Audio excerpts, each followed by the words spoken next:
Hello दोस्तों, तो चलिए आज के मार्केट को हम समझते हैं और एंट्री बनाने के रीज़न को हम देखते हैं। तो सबसे पहली चीज़ बात करेंगे हम प्रीवियस डे की, तो प्रीवियस डे में हमने कैसे क्या काम किया और उसके अकॉर्डिंग आज की ट्रेड वगैरह हमने कैसे क्या प्लान की है, तो वो चल के समझ लेते हैं, ठीक है? तो प्रीवियस डे की बात की जाए ना, तो प्रीवियस डे में क्या हो रहा है कि मार्केट ऑलमोस्ट हल्का-सा गैप डाउन ओपन हुआ है, ठीक है?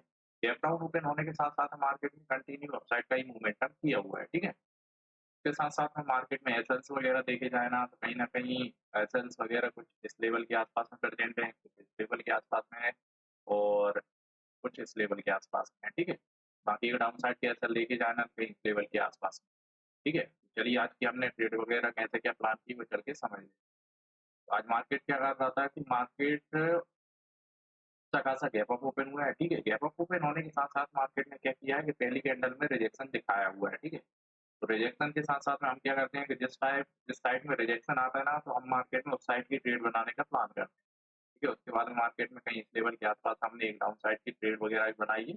बट उसके बाद में मार्केट के देखा गया ना, तो देखने के अनुसार उसके बाद समझने के बाद में मार्केट में हमारा एसएल तो हिट हो गया। एसएल हिट होने के साथ-साथ हमें क्लियर कन्फर्मेशन बन चुका था कि मार्केट डाउन साइड की जगह अप साइड जाना पसंद करेगा, क्योंकि ऑलरेडी मार्केट अच्छा खासा गैप अप ओपन हुआ है, ठीक है? तो डायरेक्टली डाउन साइड भी कोई एसएल नहीं होंगे और अप साइड में भी कोई एसएल नहीं होंगे, ठीक है? तो उसके बाद में कहीं इस लेवल के आस-पास में हमने एक अपसाइड की पोज़ीशन बनाई। अपसाइड की पोज़ीशन बनाने के साथ-साथ मार्केट में हमने ठीक-ठाक प्रॉफ़िट भी दिखाना चालू कर दिया था। ऑलमोस्ट देखा जाए ना 80-85 पॉइंट के आस-पास मार्केट हमने यहाँ तक दिखा चुका था, ठीक है? इसके साथ-साथ मार्केट क्या हुआ है कि उसके बाद में रिजेक्शन लेते हुए डाउन साइड आया। आने के बाद में कहीं इस लेवल के आस-पास में हमने एसएल को ट्रेल कर दिया था, देन मार्केट ने हमारे एसएल हिट कर दिया। यदि हम मार्केट में जो एसएल लगाया था उसी एसएल पर रखते तो ज़ाहिर-सी बात है हमारा टारगेट देखने को मिल जाता ही। ठीक है, बट हमने एसएल ट्रेल कर दिया था कॉस्ट टू कॉस्ट के आसपास में, तो कहीं इस लेवल के आसपास में हमारा एसएल हिट हो गया। उसके बाद में जैसे ही हमारे 2 एसएल चले गए, हम जो ऑलरेडी अभी तक करते हुए आ रहे थे ना, जैसे ओवर ट्रेड वगैरह, तो वही का वही सेम कंडीशन हमारे साथ में बनना चालू हुई, क्योंकि हम उस लॉस को कवर करने के पीछे भागने लगे, ठीक है? उसको पीछे भागने की वजह से हम क्या हुआ कि हमने कुछ निफ्टी के अंदर भी एंट्रीज़ वगैरह बनाई हैं, तो चल के देख लेते हैं। तो निफ्टी में हमने एंट्रीज़ वगैरह बनाई हुई है। एंट्री वगैरह कहीं इस लेवल के आस-पास में, जैसे मार्केट ने पहले ही क्रिंटल का लो को निकाल चुका था, तो इस लेवल के आस-पास बढ़िया ग्रीन कैंडल देखने को मिली।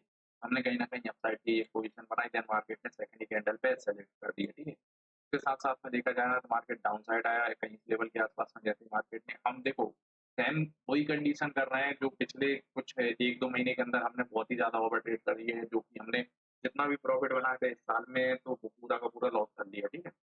तो कहीं न कहीं इस लेवल के आस-पास में फिर हमने डाउन साइड की एंट्री बनाई, इस लेवल के आस-पास फिर डाउन साइड की एंट्री, इस लेवल के आस-पास में, ऐसे करके हम ऑलमोस्ट हम देखा जाए ना 5 से 6 ट्रेड के अंदर-अंदर हमने अच्छा खासा लॉस कर लिया था, जिसमें हमारा लॉस देखा जाए ना तो लगभग 3500 के आस-पास तक का इन ट्रेड के अंदर पहुँच चुका था। 6 ट्रेड ये हैं, 2 ट्रेड बैंक निफ्टी के अंदर है, ठीक है? उसके बाद में कहीं इस लेवल के आस-पास में एक बढ़िया हमें अपसाइड के लिए पोज़ीशन बनाने की मिली है। उसके बाद में कहीं इस लेवल के आस-पास से हमने बढ़िया पोज़ीशन बनाई, देन मार्केट में हमने वेट किया। कहीं इस लेवल के आस-पास में हमें मार्केट ने टारगेट भी दे दिया था। टारगेट देने के बाद में जैसे ही मार्केट वापस आया, इस लेवल के आस-पास में निकल गए हम, ठीक है? यदि थोड़ा और वेट करते ना, तो अच्छा खासा हमें टारगेट भी देखने को मिल जाता, बट हमारा टारगेट मिल चुका था, इस वजह से हम मार्केट से बाहर हो गए, जो कि हमारी बिल्कुल सही रहा, ठीक है? बाकी का लॉस हमारा ज़्यादा हो गया था, इस वजह से हमारा ग्रीन में तो क्लोज़ नहीं किया, बट ओवरऑल थोड़ा बहुत लॉस लेकर के ही मार्केट से बाहर होना पड़ा। तो चलिए दोस्तों, हमारी आज की ऑर्डर बुक वगैरह चेक कर लेते हैं, तो कितनी क्या एंट्रीज़ वगैरह बनाई वो चल के चेक कर लेते हैं। तो ऑर्डर बुक की बात करते हैं, ऑर्डर बुक को ओपन कर लेते हैं। ऑलमोस्ट देखा जाए ना तो 19 ऑर्डर के आस-पास में प्लेस हुए हैं, जिसमें एक रिजेक्ट ऑर्डर है, ठीक है? तो ओवरऑल देखा जाए ना तो हमने समथिंग समथिंग 9 एंट्री के आस-पास में बनाई हुई है, ठीक है? जो कि हमने ओवर ट्रेड कर दी। हमें 2 ट्रेड के आस-पास बनाने के लिए हम प्लान करके आए थे, बट हमसे कंट्रोल नहीं हो रहा है, इस वजह से हम नो ट्रेड के आस-पास में प्लेस कर दी, जो कि हम कल से कोशिश करेंगे, कोशिश नहीं 110% 2 ट्रेड के बाद में मार्केट से बाहर जाने का प्लान रहेगा हमारा, चाहे लॉस हो या प्रॉफिट, 2 ट्रेड बनाने के बाद में मार्केट से बाहर होना पड़ेगा। क्योंकि अगर बाहर नहीं हुए ना, तो कैपिटल खत्म हो जाएगा, उसके बाद में हमारे पास में कोई ऑप्शन भी नहीं बचेगा, ठीक है? तो चलिए आज का प्रॉफिट एंड लॉस की देख लेते हैं, तो प्रॉफिट एंड लॉस हमारा क्या निकल के आया, वो चल के चेक कर लेते हैं।